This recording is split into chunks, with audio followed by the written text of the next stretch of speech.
A dilapidated thatched hut leaned precariously beside a quiet pond. Its straw roof sagged under the wear of wind and time, its earthen walls cracked by the passing years. That fragile shelter was home to a poor mother and her young son.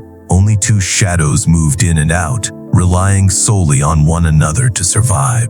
The mother made a living as a street vendor, carrying her goods on a shoulder pole from dawn till dusk, her thin shoulders bent beneath the scorching sun and heavy rain, each step etched with the hardship of human existence. Her little boy, still innocent and small, helped her with daily chores. His filial heart was like a tender sprout pushing through barren soil. One morning, the mother spoke to her son, her voice weary after a restless night. "This morning I caught some crabs. They're still in the basket by the kitchen corner. At noon, pick some jute leaves and cook crab soup. When I return from selling, we'll eat together." The boy nodded obediently, his eyes clear like morning dew. The mother lifted her pole and walked away, her figure fading along the dusty path. The boy stood at the doorway, watching until silence swallowed the road. Remembering her words, he went behind the house to gather fresh jute leaves.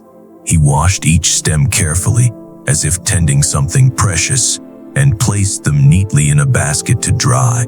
In the kitchen corner lay the bamboo basket. Inside, the crabs crawled weakly, their claws trembling. The boy approached, intending to crush them in a mortar, but suddenly he noticed foam bubbling from their bodies. He froze. His young heart trembled. So crabs can cry too. "They're afraid I'll kill them, poor things. How could I bear to harm them?" In that moment, the seed of compassion hidden deep within him sprouted. The Buddha once taught, all beings possess Buddha nature. All cherish life and fear death alike. Though the boy had never heard scripture, his innate kindness revealed itself. He carried the basket to the pond and gently released the crabs. Freed from death, they scattered quickly, like lives rescued from an unseen blade. The boy smiled as he watched them disappear. His smile was pure as the crescent moon, untainted by calculation. At noon, his mother returned, seeing only a bowl of salted eggplants on the bamboo tray. She asked in surprise, "Did you forget to cook the crab soup?" The boy hesitated. "I didn't forget, mother. But when I was about to crush them, I saw them crying. I felt so sorry, so I let them go." The mother choked with anger. What did you say?" Seeing her furious eyes, the boy shrank back and whispered, "I released them, all of them." Exhausted, hungry, and humiliated by fate, the mother burst into tears. "Oh, heavens! Why is my life so miserable? Others rely on their children, rely on their wealth. I have only one son, and he doesn't even know how to care for his mother. Ungrateful child. Get out of this house. From now on, you are no son of mine." Anger flared like wildfire, burning away all reason. In a sudden impulse, she grabbed her carrying pole and struck his leg. The pain on his skin was fleeting, but the wound in his tender heart cut deep like a carving in stone. Crying out, the boy fled into the blazing noon sun, like a fledgling bird cast down by a merciless wind. The mother collapsed beside the table. Her frail shoulders trembled with wrenching sob. She cursed heaven's injustice, cursed her unfortunate life that had never known a day of complete joy. Yet beneath the wailing, regret flickered quietly. Never before had she scolded him so harshly, let alone beaten or driven him away. It was the oppressive heat, the poor sales, the creditor's insults, hardship and humiliation piling upon one another that had clouded her mind. When ignorance veils the heart, one is no longer oneself. A single spark of anger can burn even the sacred bond between mother and child. Exhausted, she fainted. When she awoke, the house was utterly silent. She called his name. No answer. Panic seized her. she rushed out searching. And as if by cruel destiny, that search would last nearly 40 years. The young mother of yesterday became an old, lonely woman, thin and withered, living beside a roadside tea stall. Her eyes dimmed, her ears dulled, but her longing and regret remained as vivid as ever. For decades she wandered under sun and rain, enduring hunger and cold, searching for her lost son. She survived on alms, sustained by a fragile flame of hope to see her son once more, to hold him in her arms, to utter a single word of apology before closing her eyes in peace. That slender hope was the thread tying her still to this world. In recent years, weakened and worn, she returned to her old village. She built a small tea stall by the roadside, hoping for news of her wandering son. This morning, an inexplicable restlessness stirred within her. At dawn, she busied herself sweeping, arranging tables and cups, tidying every corner, even the fallen leaves outside. Though everything was neat, she could not stop moving. It was as if unseen vitality flowed through her, making her feel strangely renewed. Yet she did not know why. Absorbed in her tasks, she failed to notice a visitor had arrived. When a voice called out, she startled and looked up. A monk about 50 stood before her. His voice was gentle and warm. "How long have you had this tea stall, grandmother?" She respectfully placed a cup of tea before him and bowed. "Reverend sir, only a few years. I used to live deeper inside the village." Following the direction of her pointing finger, the monk seemed to recognize something and asked, "Do you live here with your children?" Tears welled in her eyes. "Reverend sir, I once had a son. When he was 12, because of a small quarrel, he left me and vanished. I have searched for him for 40 years. My strength is fading, yet I live on, hoping to see him again, to say one word of apology before I die. Otherwise, I would have no face to meet my ancestors in the afterlife." Like a dam breaking, she recounted everything. Years of warmth, the bowl of crab soup that shattered their bond, decades of wandering and waiting. Though her eyes were blurred by tears, she felt an inexplicable familiarity with the monk, as if they had known each other long ago. The monk sat motionless, stunned. Before his inner vision arose the image of a thin, dark little boy releasing crabs by the pond. The pain in his leg that day was nothing compared to the wound in his heart. The terror of seeing his gentle mother transformed by rage. The boy had run, ears ringing with her cries. The old woman continued to softly recount the story of her life, her voice steady and gentle like the wind passing through an aging thatched roof. Her words carried no haste, no bitterness, only a quiet current flowing on and on through the years. The monk sat there in silence, unmoving like a rock in midstream. Memories rose layer upon layer, like waves striking the shore of consciousness. 40 long years, yet they seemed no more than the blink of an eye within impermanence.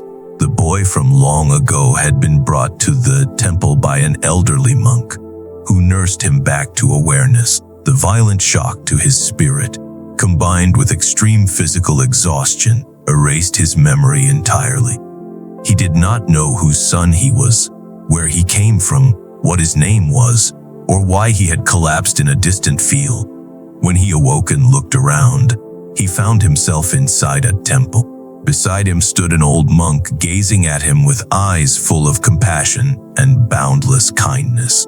Those eyes were like a cool spring at midday, asking nothing of the past, blaming nothing of the future, silently offering him a new life.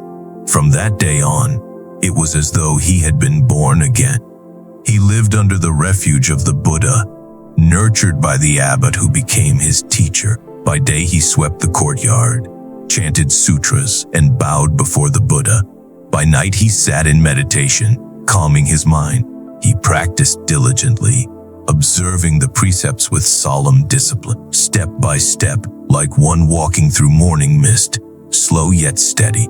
Gradually he matured into a virtuous and accomplished monk, entrusted with the robe and bowl, inheriting the abbacy of the monastery. One night, in deep meditation, when all wandering thoughts ceased and his mind returned to its original clarity, still and luminous like an undisturbed lake, memories suddenly resurfaced. His childhood beside his hard-working mother appeared vividly, as if it had happened only yesterday. The scent of kitchen smoke, the creaking sound of her carrying pole, her bent figure by the pond, every detail came alive. His mother must now be aged, lonely and frail, waiting day after day for her only son. Though a monk renounces worldly attachments, he does not renounce gratitude for the gift of life. The scriptures teach, the kindness of parents is as deep as the ocean. Even if one carries them upon one's head for a lifetime, it would still not be enough to repay. He fell silent. He must return to his native village, seek out his mother, and find a way to repay her profound kindness, even if belatedly. At dawn the next morning, he journeyed alone to his old village. He could no longer recognize it. 40 years had passed, everything had changed. The beloved thatched house by the pond of water spinach was now nothing but overgrown grass. Not a single familiar face remained. Where had his elderly mother drifted? Or had she already departed this world? For 40 years, the image of his mother had been buried beneath the dust of time. He had lived peacefully within the temple walls, content with sutras and chanting, unaware that she still lived somewhere in suffering. What is the meaning of my practice? He thought. If I have not fulfilled the duty of filial piety, if I do not even know where my mother is to care for her, the flame of filial devotion smoldered in his chest, refusing to let him rest. Years passed.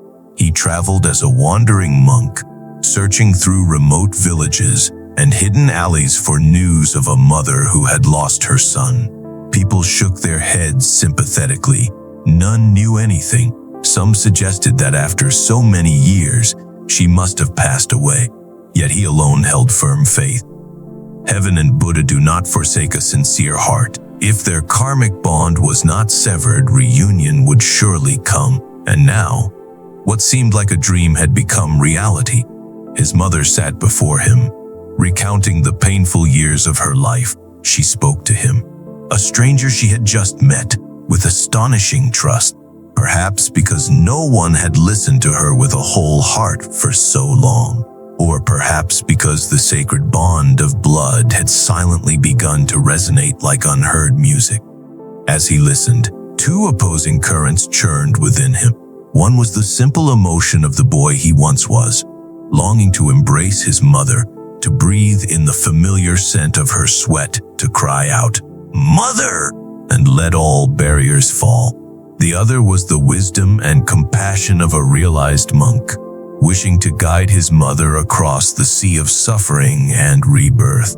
If he revealed himself and brought her back to the temple, maternal attachment might give rise to possessiveness and dependence, even disrespect toward the Sangha. She was still bound by greed, anger, and delusion. If she misused offerings given in faith, would she not lose merit? To love her yet unknowingly harm her, would that not be the gravest form of unfilial conduct? Yet if he did not reveal himself, leaving her lonely in that quiet tea stall, would that not be heartless? How could he fulfill both filial duty and the Dharma without contradiction? The monk pondered deeply. Amid countless conflicting thoughts, a sudden clarity flashed within him. He smiled quietly to himself. Yes, this is the way. He took his mother's wrinkled, frail hand and gently asked, "Grandmother, would you like to come with me and take refuge in the Buddha?" She could hardly believe her ears. "Reverend Sir, I do not understand what you are saying," he repeated slowly and clearly. "Would you like to come to the temple?" Her face lit up with joy. What could be better than that? "But Reverend Sir, I am old and weak. I cannot perform temple duties." He softly patted her hand. "Do not worry. The strong have their tasks, the elderly have theirs. At the temple you can recite the Buddha's name day and night. Perhaps through the Buddha's blessings, you may one day meet your son again. Let me consult the Sangha. If they agree, I will return to bring you. From that day on, she lived in a small hermitage behind the temple. No one knew she was the abbot's mother. Not even she realized that she was living beside her beloved son. Their karmic bond was deep, like the moon hidden behind clouds, near in distance, yet far beyond recognition. Each morning, the monk visited her, inquiring about her health and reminding her to recite the Buddha's name. He assigned her simple tasks, sweeping fallen leaves around the hermitage, resting when tired. Her favorite duty was gathering plumeria blossoms. The old tree in front of her hut bloomed white and fragrant. She carefully selected the freshest flowers, washed them, and placed them in 2 porcelain bowls. One bowl she offered before the statue of Amitabha Buddha, the statue the monk had gifted her. The second bowl she placed on the table for him. Whenever he came, he would sit, lift the bowl with both hands, gaze quietly at the white petals, and smile in gratitude. Though he never spoke of it, she knew he cherished her sincerity. That alone was enough to fill her with joy for the entire day. She carried that joy while working, eating, resting, even into her aging sleep, as he had instructed. She always held the Bodhi bead mala he had given her.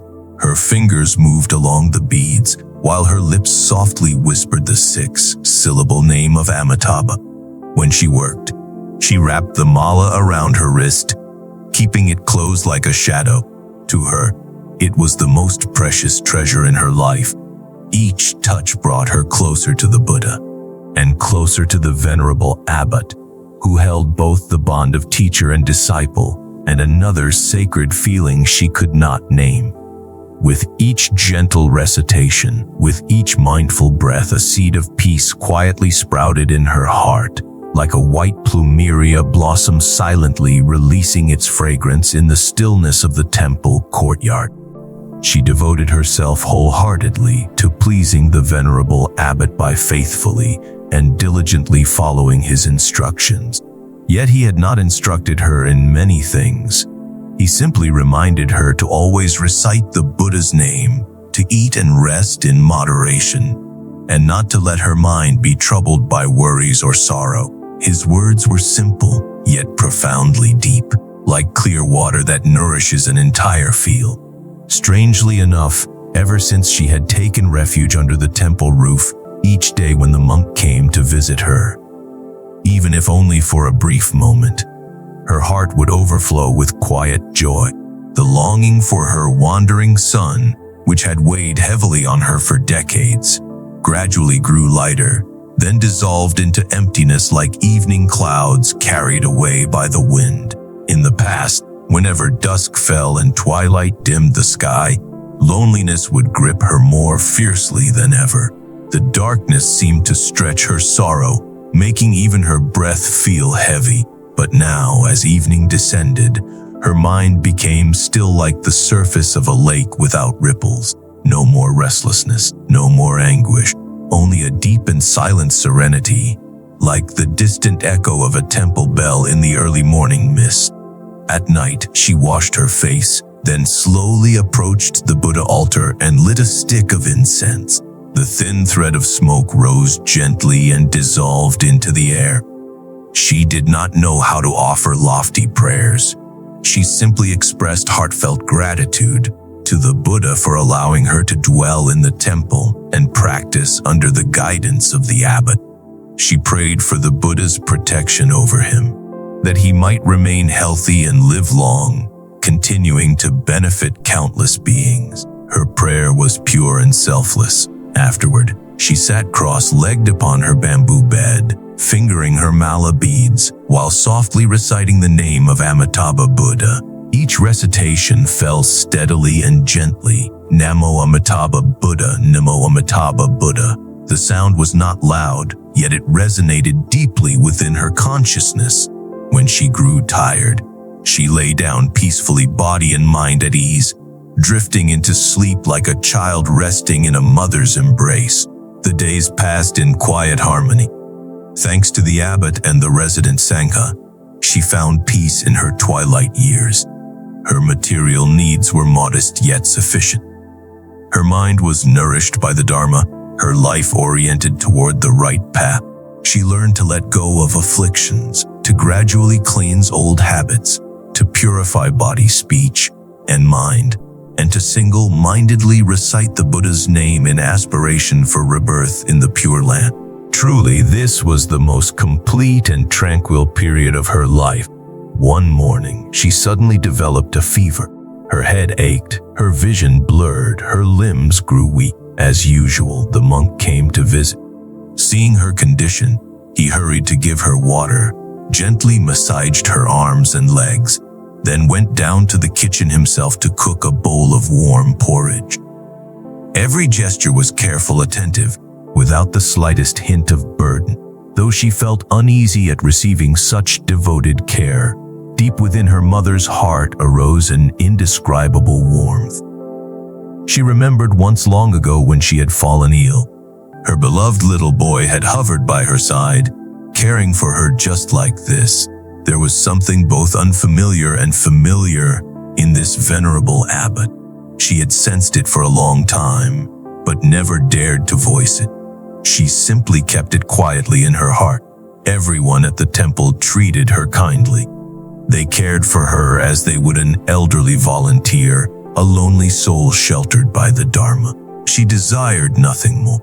She always maintained reverence and gratitude toward the Sangha, especially toward the abbot, who had compassionately granted her peaceful and fulfilling final years. Old age is like a lamp nearly out of oil. Even a gentle breeze may extinguish it. Throughout her life, though poor and hardworking, she had rarely fallen seriously ill.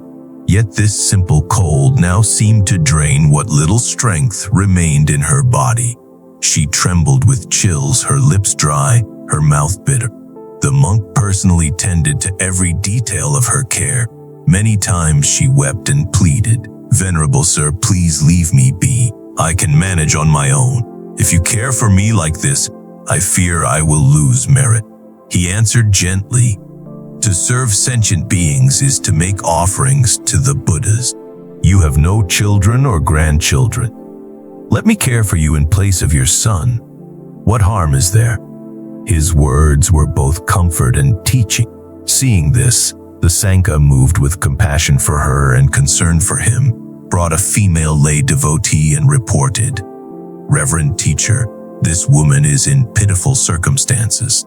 Her husband and children have passed away. She has no one to rely upon. She wishes to perform service at the temple. Might she assist in caring for the elderly woman?" The abbot looked at his disciple, then at the woman, bowing respectfully. His eyes were deep and contemplative. After a moment, he said, "Very well. Let her stay with the grandmother, so they may keep each other company. In 2 days, I must travel for some time. At her age, her condition is uncertain. Please manage all matters here in my absence. If she passes away, perform the necessary rites properly, but do not seal the coffin lid. Wait until I return." Before departing, the monk sat with her in the hermitage for a long time. No one knew what he said to her, but when he rose to leave, tears of profound happiness streamed down her face. She had tasted rare moments of deep peace, as though bathed in the radiance of the Buddhas. She now fully believed that when her final breath came, she would be reborn in the Pure Land. Death no longer frightened her. It seemed like a journey to a wondrous realm. She waited calmly. Only one small worry remained. Would the abbot return in time to see her off? Strangely, in these final hours of her life, she thought less of her long-lost son and more of the abbot as a steadfast refuge, a living link between herself and the Triple Gem. She recalled an old folktale of a poor girl transformed by a divine being into the most beautiful and fortunate woman in the world. Could the abbot be such an embodiment of compassion? He had seen her loneliness and poverty and come to her with kindness, bringing relief and joy. After he departed, the Sanka took turns chanting beside her each day. She could no longer open her eyes. Her breathing grew faint. Yet her ears still heard, her mind still followed each recitation. Namo Amitabha Buddha, Namo Amitabha Buddha.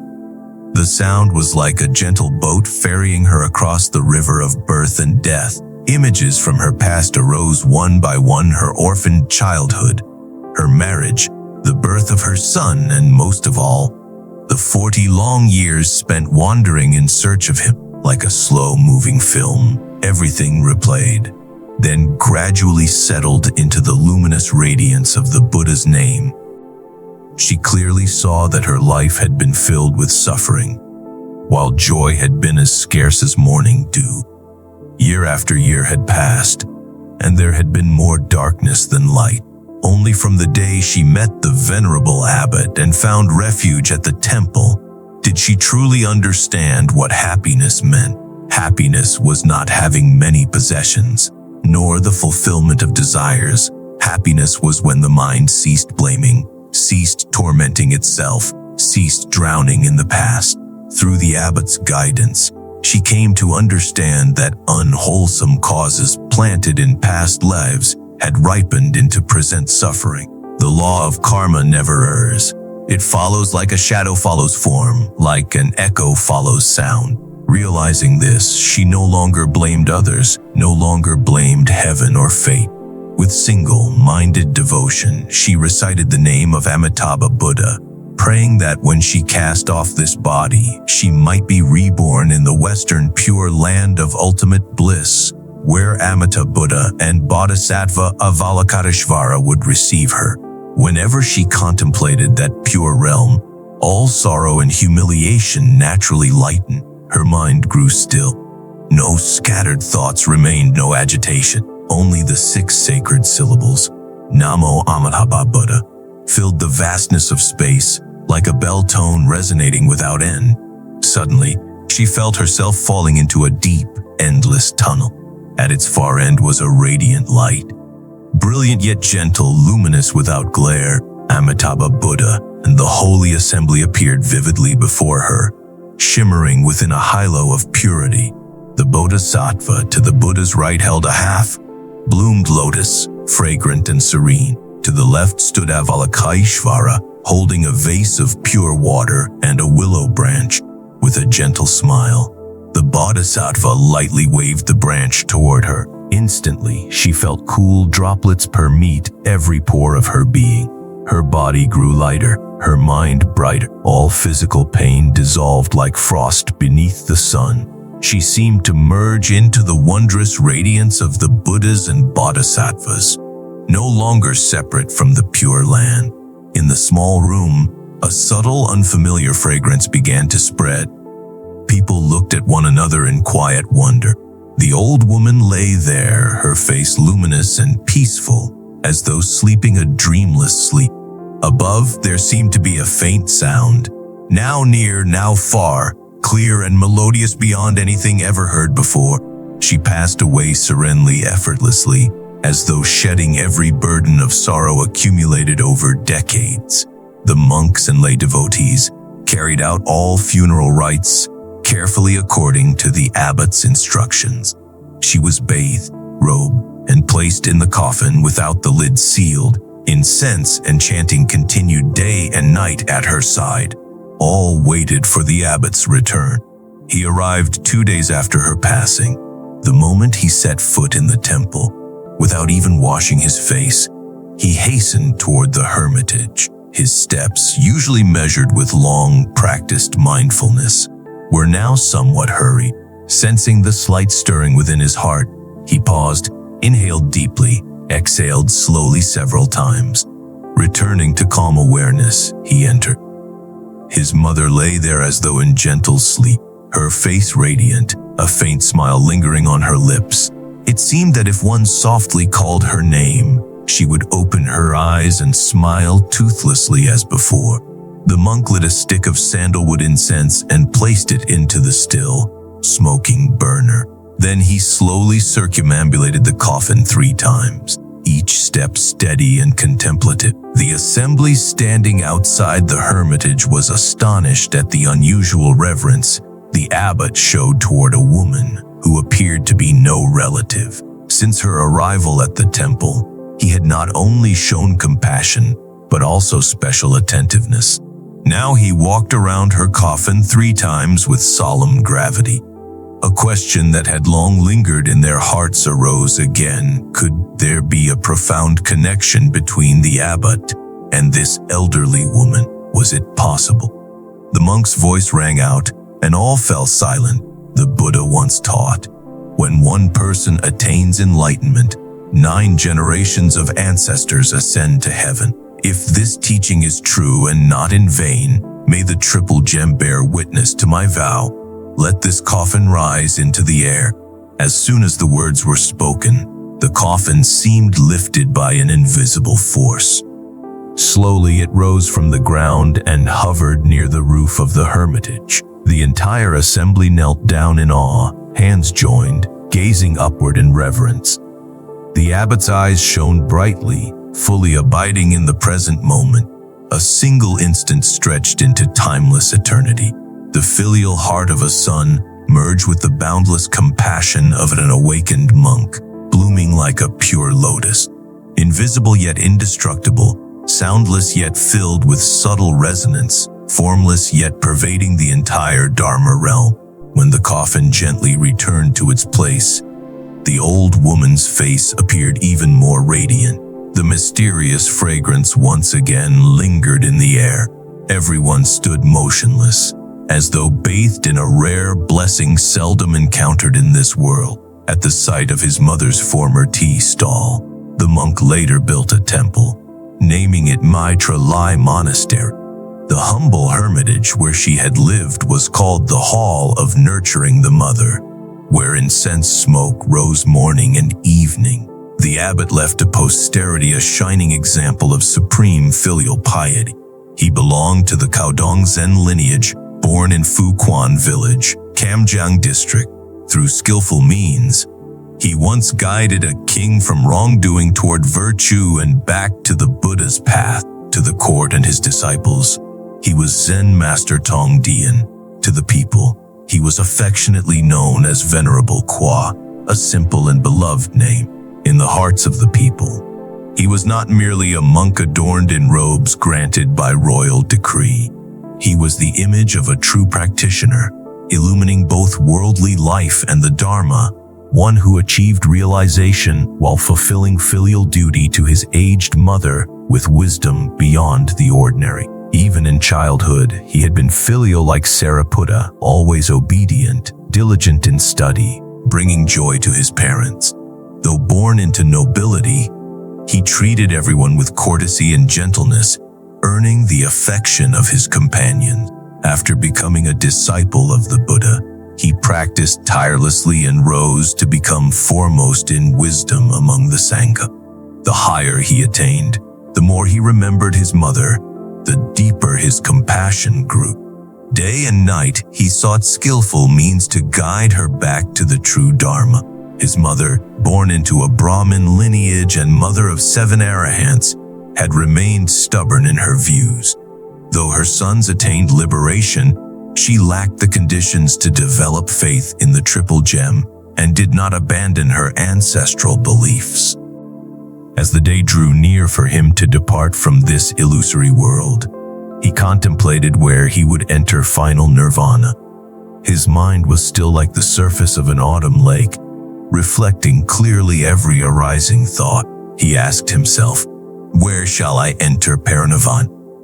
The moment this thought arose, the image of his mother appeared in his awareness.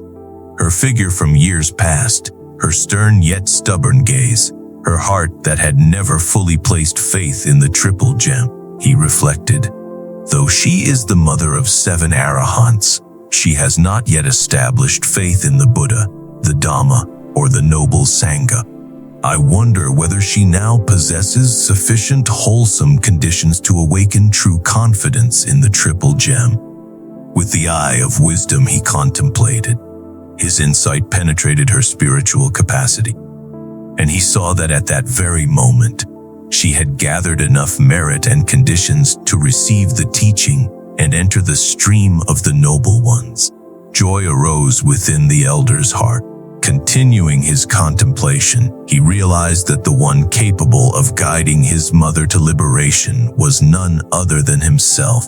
Thus, before entering final nirvana, he resolved to guide his mother to the path in order to repay the profound debt of birth and upbringing. He approached the Blessed One and requested permission to return to his homeland to fulfill his filial duty. With the teacher's consent, he departed together with his younger brother in the Dhamma, Venerable Kunda, accompanied by 500 monks, returning to the village of Nalaka, the place of his birth. Upon arriving at his childhood home, he went directly into his old room. Much had changed over the years, yet the old bed remained. In his mother's name, he invited the monks to their designated resting places. Not long afterward, intense pain spread throughout his body. He lay down upon the same bed he had used in childhood and calmly entered deep meditative absorption. The monks stood vigil. They observed his face change from red to pale, yet his demeanor remained serene, like one resting in profound stillness. Soon liquid discharged from his lower body. Dysentery had arisen. His disciples took turns cleansing and caring for him with devoted attention. At first, his mother felt a subtle jealousy toward the presence of the monks. But when she witnessed their respectful and tireless care for her son, her heart softened. Affection arose. Watching his illness, fear stirred within her.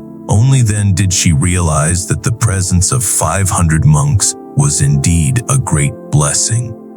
Night fell.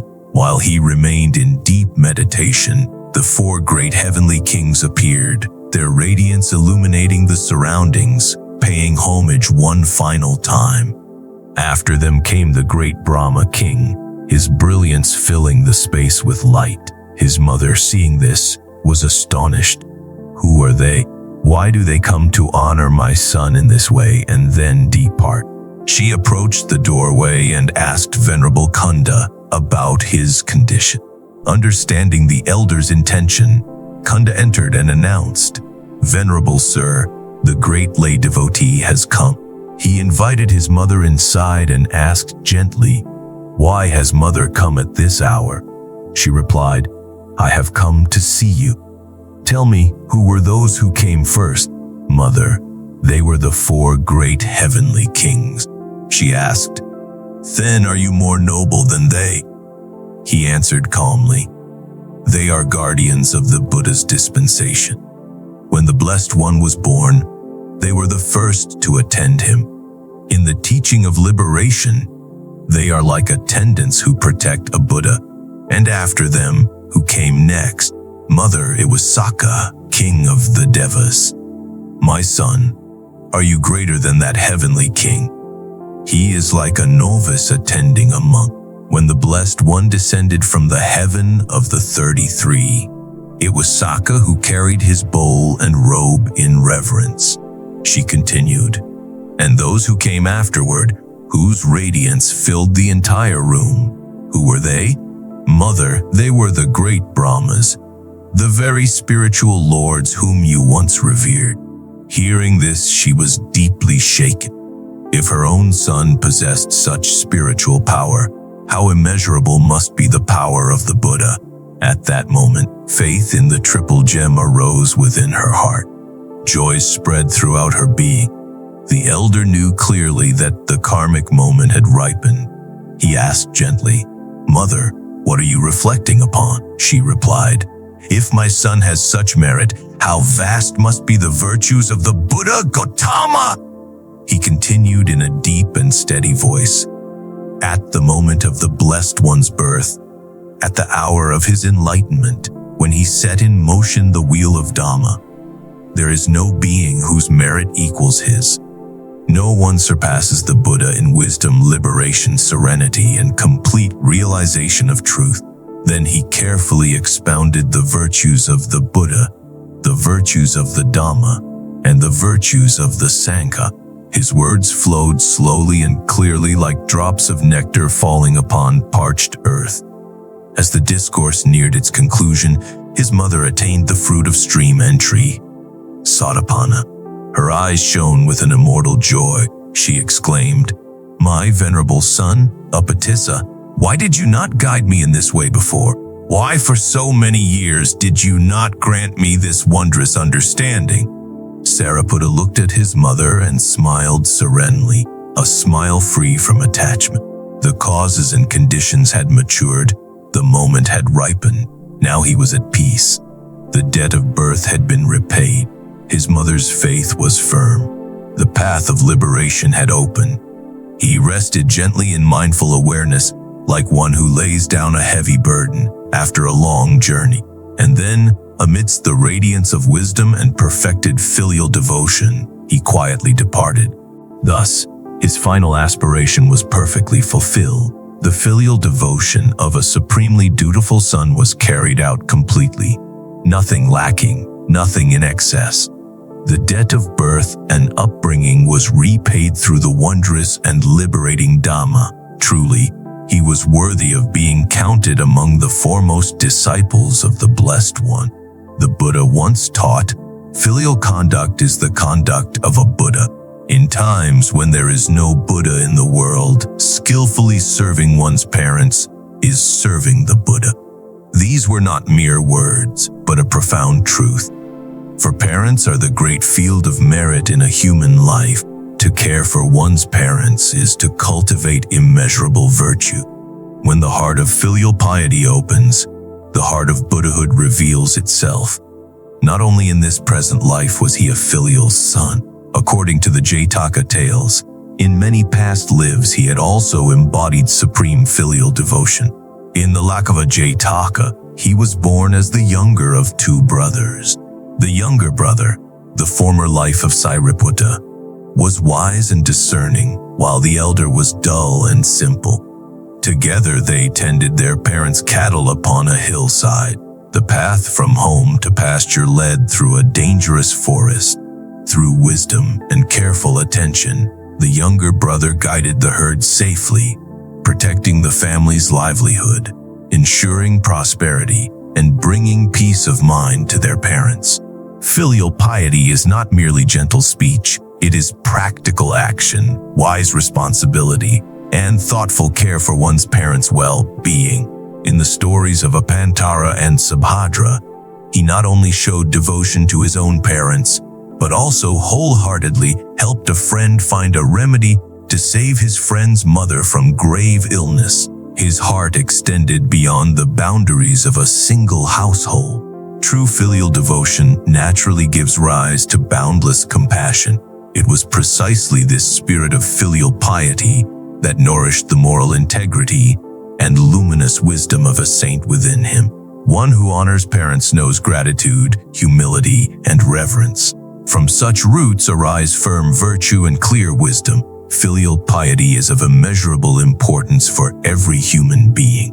One who lacks filial devotion has already lost a measure of humanity. Parents are our greatest benefactors. If we cannot love and support them sincerely, how can we claim to love anyone else with an authentic heart? To become a good person in society, one must first be a filial child. Filial piety is the root of benevolence, the foundation of righteousness, the first step toward liberation. A noble being cannot be without a heart of filial devotion. As human beings, each of us is born of our parents. Through their nurturing, we come into form. Through their teaching, we gain wisdom. Through their sacrifices for our education, we gain knowledge. If today we possess even a small measure of achievement, it is not by our effort alone. Behind us always stands the quiet support of our parents. When we err, they forgive. When we stumble, they console.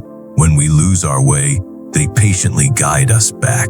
when we need a shoulder upon which to weep. That shoulder is none other than that of our father and mother. By origin, we owe them this very body. By upbringing, we owe them clothing and sustenance. These debts can perhaps be counted, but their unconditional love, their lifelong silent sacrifices, how can such a debt ever be fully repaid? Parents love their children as the Buddhas love all beings. They sacrifice sweat and tears, sometimes even their very lives. Parents are the Buddhas within the home. How then could we betray our parents without also betraying the Buddha? There are youths who squander money on empty pleasures, intoxication, gambling, and addiction, who abandon their studies, indulge in reckless behavior, and bring sorrow to their parents. Such actions are unfilial, as cause brings effect. Causing suffering to one's parents today will surely ripen into suffering for oneself tomorrow. Filial duty does not wait for age. It is not reserved for adulthood. Even in youth, one must learn to respect, to obey, to study diligently, and to cultivate virtue. Filial piety is the foundation of blessings. It is the ladder of moral nobility that leads to higher horizons. How vast is the grace of our parents! We can only engrave it upon our hearts, remember their teachings, and live worthily. We must strive to learn, to cultivate ourselves, to become good citizens, beneficial to society, to become truly filial children, so as not to feel shame before the towering monument of our beloved parents' love. Filial piety is not merely a virtue, it is the way itself. And wherever there is filial devotion, there the Buddha is present. Through the entire story, what remains is not the miracle, not the radiance of heavenly beings, but the single word filial piety. Filial piety is the root of being human. Filial piety is the foundation of all merit. Filial piety is the bridge between worldly life and the spiritual path. A practitioner who attains realization, yet has not fulfilled filial duty, still walks a path unfinished. A person who lives an ordinary life, yet preserves filial devotion toward parents, already brings the light of the Dharma into that humble home. Filial piety is not merely caring for parents when they grow old and weak. It is listening to them while they are still strong. It is not merely offering money. It is offering peace of mind. It is not merely outward ceremony. It is reverence born from the deepest part of the heart. This story reminds us, no matter how profound one's practice, no matter how exalted one's wisdom, a child must never forget the debt of birth and upbringing. And it reminds parents as well that a single moment of anger can divide lives, but a single moment of compassion can reconcile lifetimes. The law of cause and effect never fails. A filial heart gives rise to blessings. An unfilial heart gives rise to suffering. While our parents are still with us, may we cherish them. If we have caused them sorrow, may we return and reconcile without delay. Time passes swiftly, and the opportunity to repay kindness does not wait. The Buddha Saves channel sincerely thanks you for listening until these final moments. If this story has touched your heart, we warmly invite you to subscribe and continue walking with us on the journey of learning the way, understanding life, and living more kindly each day. May all whose parents are still living enjoy peace and well-being. May those whose parents have passed continue to uphold filial devotion in every action, in every breath. Namo Amitabha Buddha.